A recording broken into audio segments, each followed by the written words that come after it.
கஷ்டப்படுறதுக்கு பயந்தா கிடைச்ச வாழ்க்கை தான் வாழலாம், குடிச்ச வாழ்க்கை வாழ முடியாது. ஒரே பாறையில வெட்டின கல்லுதான் அடிய தாங்கிக்க முடியாதது வாசல்ல படியா இருக்குது. அடிய தாங்கிக்கிட்டது கோயில்ல தெய்வமா இருக்கு. நடக்கிறதுக்கு பாதை இல்லைன்னு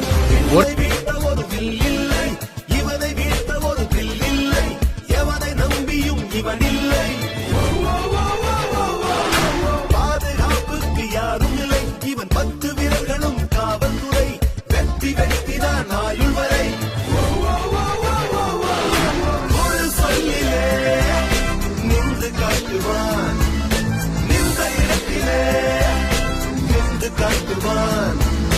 தருதலையோ அவதலையோ அலை அல்ல. உனக்குன்னு ஒரு அடையாளமே இல்ல. அமுல் பேபி, எனக்குன்னு ஒரு நிரந்தர அடையாளம்.